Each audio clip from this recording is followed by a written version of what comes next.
Welcome to Choice Classic Radio. Like us on Facebook, subscribe to us on YouTube, and help keep this show alive by donating at choiceclassicradio.com.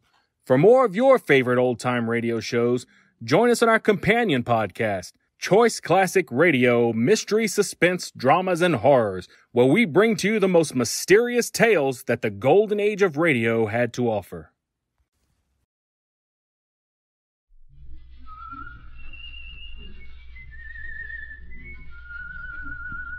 Listen for the Saint.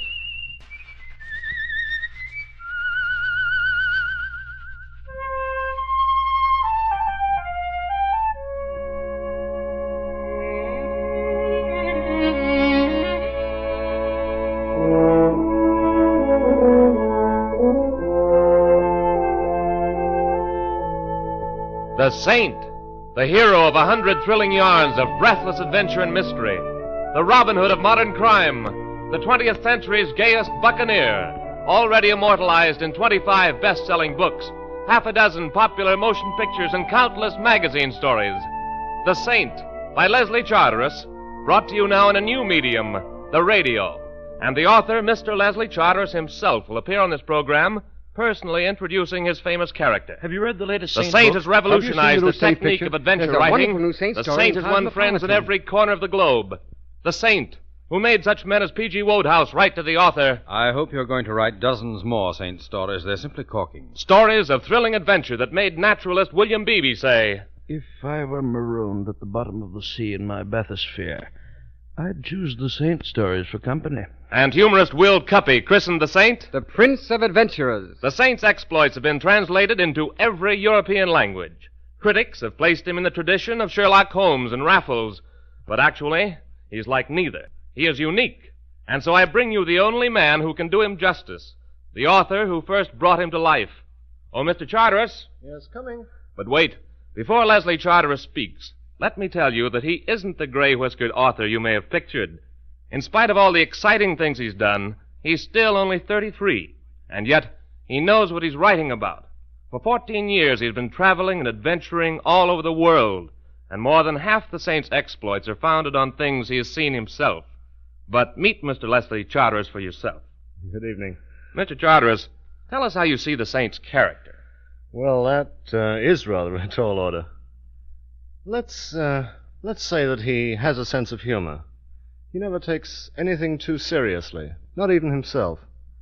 Of course, he has his own idealistic motives for poking the ungodly in the snoot, but he really thinks it's quite a lot of fun, too. And you let the public share the fun with him? I hope they do. After all, the world is full of villains who ought to be jumped on, and I suppose most people would really like to take a share in the jumping. But since most of them aren't quite so quick on the draw as they'd like to be, they don't mind letting the Saint do it for them. I know just what you mean. I've often felt that way myself. So which of these adventures are you bringing us tonight? The Miracle Tea Party. The Miracle Tea Party? Yes, it sounds screwy, doesn't it? But it explains itself as we go along. Well, who else is in it beside the Saint? There's Patricia Home, of course. She's the Saint's beautiful companion in crime, isn't she? You could put it that way, but anyway, she's been in most of the Saint's adventures. Then there's Fernack. Oh, you mean Inspector John Henry Fernack of the Detective Bureau? Yes. He's quite an old favorite in the Saint series, isn't he? Yes, The Saint I certainly has suppose, yeah. given him a lot of gray hairs, though. Well, they've had a few battles, but they really think quite a lot of each other. Now, on this occasion, Fernack's indigestion was what really started the whole thing. His indigestion? Yes. Oh, he was in all kinds of trouble. The New York police commissioner was running him ragged about some espionage business. And, of course, the pains in his tummy weren't helping him a bit. I suppose the story really began when the commissioner was sitting in his office, waiting for Inspector John Henry Fernack to come up on the carpet.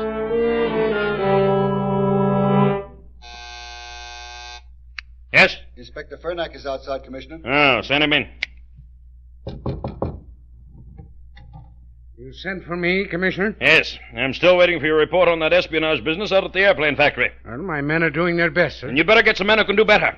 I promised the FBI months ago we'd crack this case. But, You're sir, laying down on the job, Fernack. I want action, I want it fast. Yes, sir. And another thing.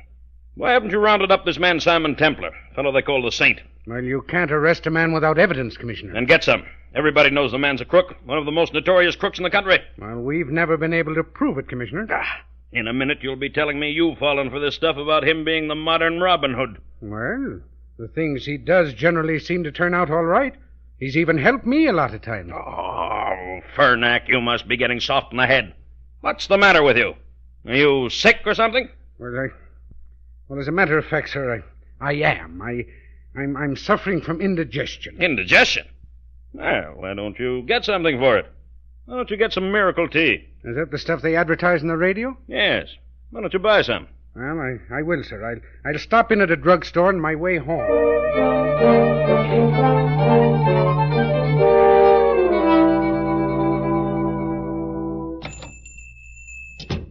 Yes, sir. Good evening. What can I do for you? Give me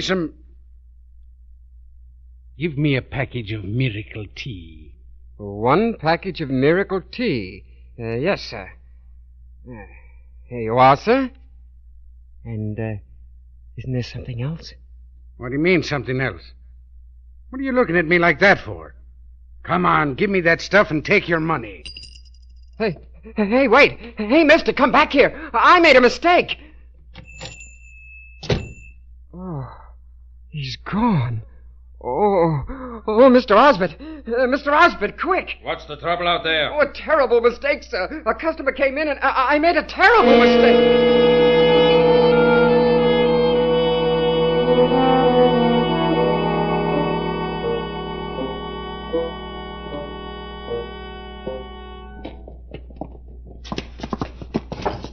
Oh!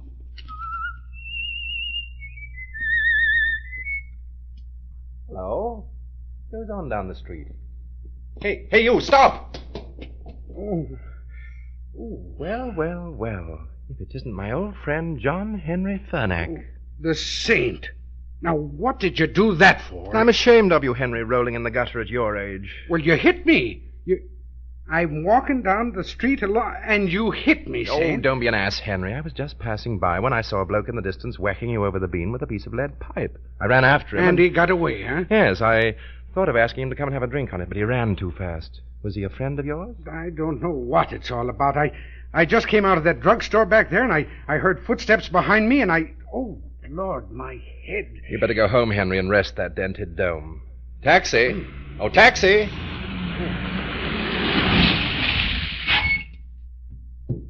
Now, be careful of him, driver. He's very fragile. Sorry I can't go with you, Henry, but I'm late already. I've got a date with someone much more beautiful than you. Well, I suppose I ought to thank you. But I'm still not sure that you didn't sock me, Simon Templar. 1444 Prospect Place. So long, Henry. Call me anytime you want a bodyguard. Hey, wait, Henry! You dropped your package. Ah, well, I'll just have to keep his little package with me until the morning.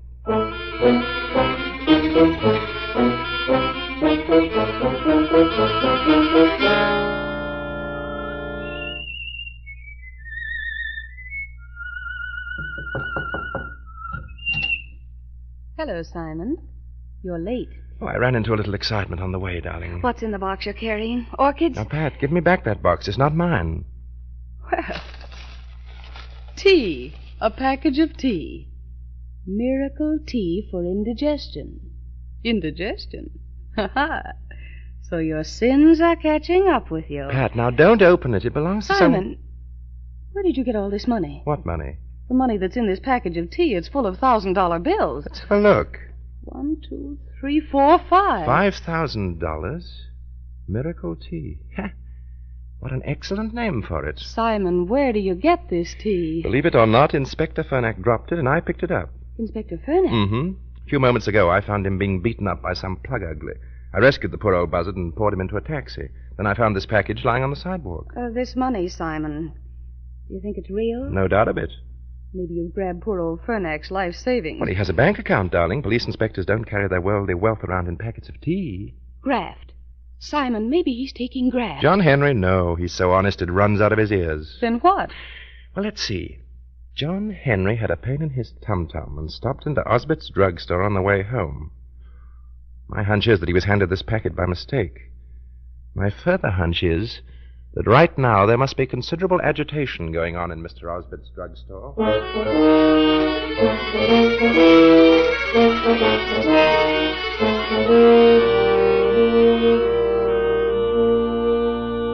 Mr. Osbert, please, sir. How was I to know it wasn't our man? Come over here, you fool. But how was I to know it was Inspector Furnack of the police department? He came in so quietly. He lowered his voice just like one of our own men. I said, come here. I ran after him. I almost had the package back, sir, when this other fella came along and he... You incompetent fool! Oh, please, Mr. Osbert, it was a mistake. This other fellow was twice my size. It'd kill me. That, my friend, might have saved me the trouble. Come here. Oh, no. No! Please. No!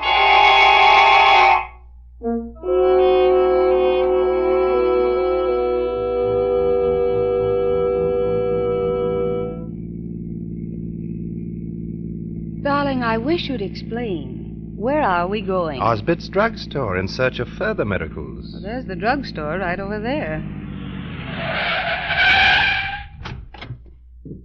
Now come in with me, darling. What fun.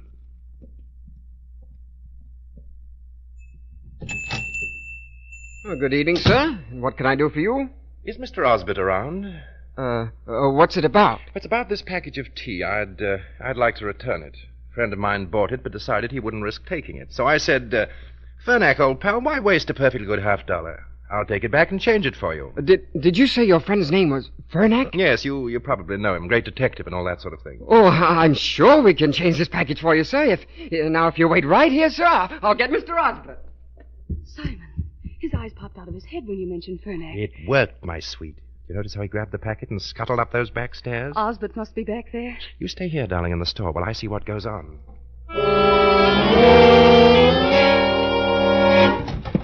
Oh, Mr. Osbert. What are you bursting in for? Your job is down below in the store. It's Furnack's package, sir. A man just brought it in the store, wants to exchange it. Your next package? Give it to me. Ah, you're crazy. There's no money in here. But he said... Well, the fellow said... Listen. Who's there? Hello, little people. Hope I'm not interrupting. Oh, don't bother searching that box, Mr. Osbit. I removed the do-re-mi and sealed it up again. Who are you? I know who he is. I've heard about that whistle. The Saint. That's who he is. The Saint. So... You see, I want to learn about your business, Comrade Osbit. I don't know what your racket is yet. But obviously it's something big if you can give away $5,000 with a 4-bit packet of tea. I don't know what you're talking about. Oh, yes, you do. Take your hand away from that pocket, Osbit. Miss me, old boy. Very bad manners, but if you want to play rough... Oh. Next, please. Let me alone. I didn't do anything. Simon, are you all right? All right, I'm having a beautiful time. Osbit pulled a gun, so I had to put them both to sleep. Come on, darling, let's go downstairs again and look after the shop.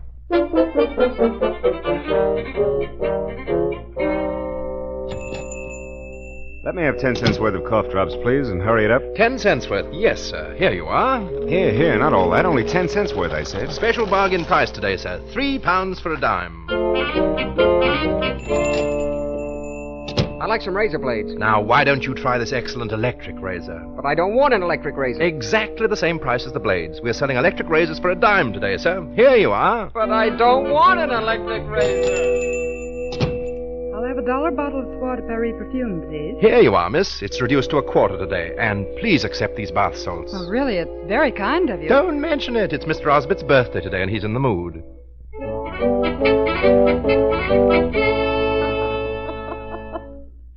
Simon, you're giving the whole store away. It may be loads of fun, darling, but where is it getting us? Not very far yet, but I've really been hanging around here in the hopes that someone had...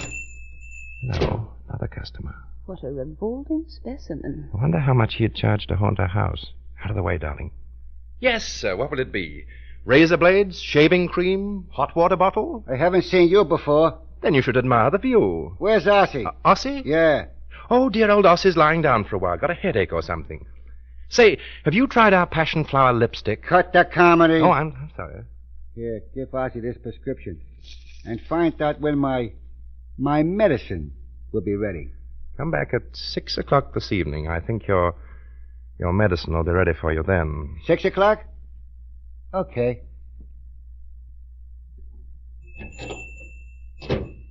Simon, what did that man give you? This piece of paper. He called it a prescription. Well, after all, this is a drugstore. Well, look at it, Pat. Ever see a doctor write out a prescription like that? It's a drawing. A floor plan of a building. Now, I suppose, we have to go back to burglary. No, my pet. I think we've run into something bigger than burglars. What then, Simon? I don't know. I think I'll go upstairs again and investigate our sleeping beauties. Come on, Patricia.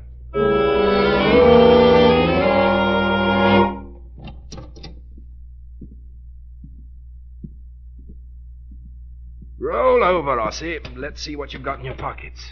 Ah, here's a wallet. What's inside, Simon? Oh, very interesting. Now, Mr. Osbert has a driving license and a credit card, both made out in the name of Baron Enescu, 577 Park Avenue.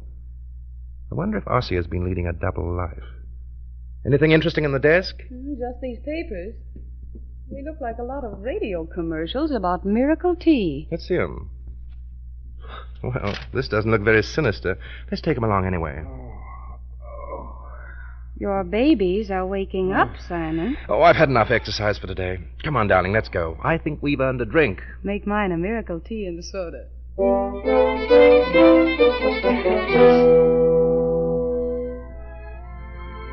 Simon, we've had dinner. Why aren't we doing something about Baron Enescu instead of sitting at home listening to the radio? Well, aren't you satisfied, darling? We're hot on the trail of one of the most ingenious rackets I've ever heard of. Money flows like water. Plans are handed over a drugstore counter. And packets of tea get spiked with $1,000 bills. What you really mean is that this thing has still got you buffaloed. On the contrary, my deductive genius is just getting into high gear.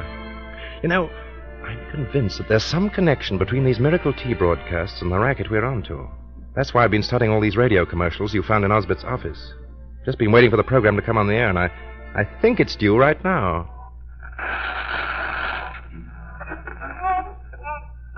Good evening, everybody.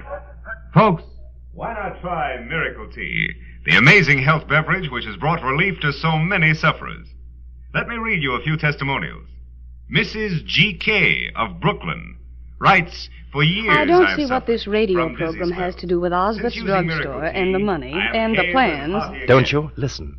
And Mr. J.B. of Philadelphia writes, Miracle Tea has indeed performed miracles for me. Miss L.G. of Trenton writes, Pat, I was right. I've got it. The code signal. It's one of the neatest I ever came across. Code signal? Yes, it's so gorgeously simple, I almost missed it. The one thing I couldn't figure out was how the agents of this ring knew when to visit Osbert's drugstore. Well, this is how it's done.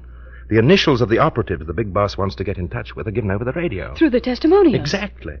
No detective on Earth could trace the connection between a radio broadcast and the particular person who listens to it. Oh, yes, after all, anybody can go into a drugstore and buy a patent medicine without attracting attention. Yes, and the package contains the wages of work well done, like the one Fernack got hold of, or instructions for another job. Darling, you're wonderful. Don't you ever amaze yourself? Constantly. Give me the phone. Whom are you calling? I'm going to organize a little tea party of my own. Inspector Fernack speaking. Hello, John Henry. And how is the little tum-tum this evening? Simon, haven't you anything better than to call me up at this time of night and make funny remarks? Now, seriously, Henry, if you're really interested in cleaning up this espionage business, just rush one of your squads to Osbert's drugstore, the place where you bought your miracle tea. Hey, are you kidding me? For once, I'm not, Henry. Unless I'm very much mistaken, a few other guys are going to be there shopping for miracle tea tonight. You'd better pick up everybody who buys it and hold them for questioning. If I thought... But you never have. Don't spoil your record, Henry. Just do as I say, and I'll get in touch with you later. I may have the big shot for you then. But who is the big shot of this ring? Well, I'm not certain, but I'll bet dough that Baron Enescu could tell us something. I think I'll just run over and ask him. What was the address? 577 Park Avenue. If you're not back in an hour, I'll meet you there with an ambulance.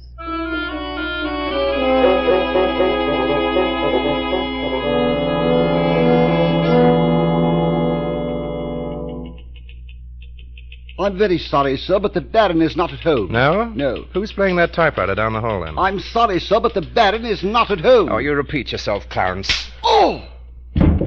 Sorry I had to clout you, but you really were getting monotonous. Now, to find the dear Baron.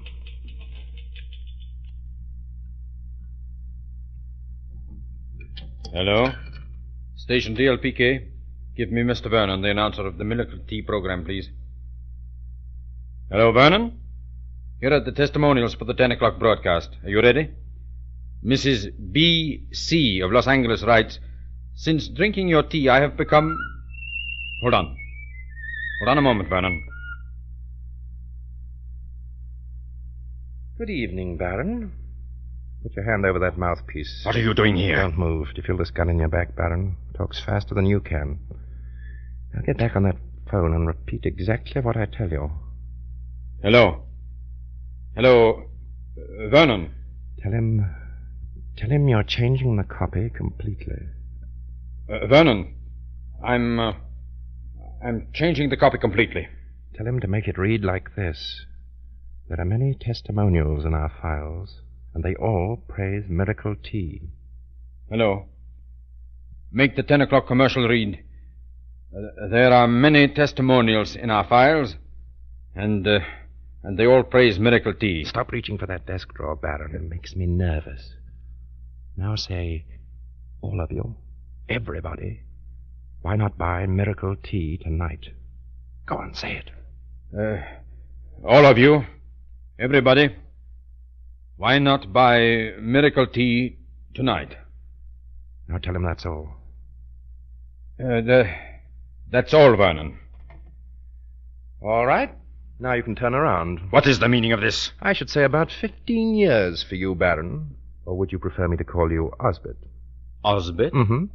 I recognized your voice the instant I heard it, in spite of your false whiskers. Besides, I took the liberty of looking through your wallet while you were taking a siesta in the shop. Very smart, aren't you, Mr. Templar? I get along. You've been running one of the most efficient espionage rackets in the country, haven't you? Are you crazy? Crazy enough to recognize plans of an airplane factory disguised as a prescription. Well, what are you going to do about it? Well, I'm going to leave that to Inspector Fernack. His men are already at your drugstore.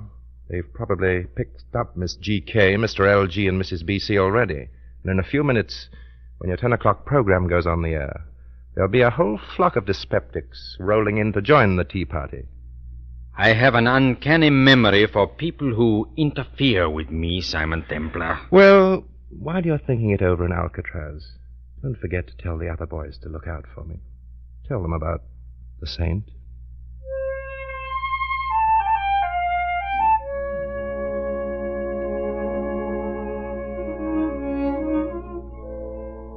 Well, that certainly had me on the edge of my chair, Mr. Charteris. But it seems that Simon did all the work and Inspector Fernack got all the credit.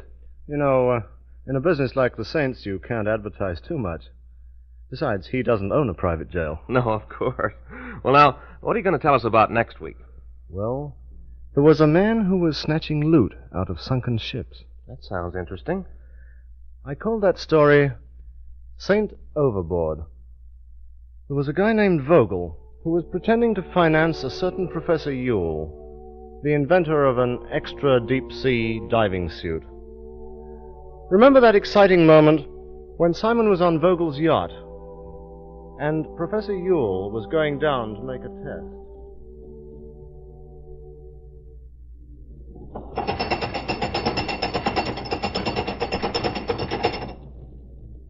575 feet. Splendid. Professor, can you hear me down there? Yes, Mr. Vogel. I'm on the bottom. Everything is working splendidly. Give me another 20 feet of cable. I'm going to try to walk a bit. Something's gone wrong with the oxygen supply. Quick, bring me up. The winch is jammed. Hello? Hello down there. Professor, what can we do? Saint! Get away from that winch, Vogel, or this gun might go off. Now watch me start it. Simon! Look out behind you!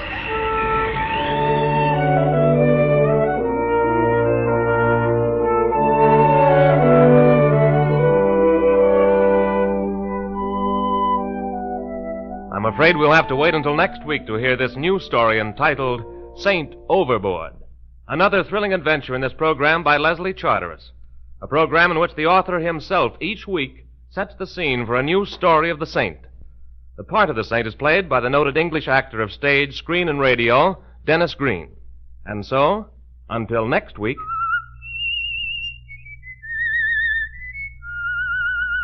Listen for the Saint.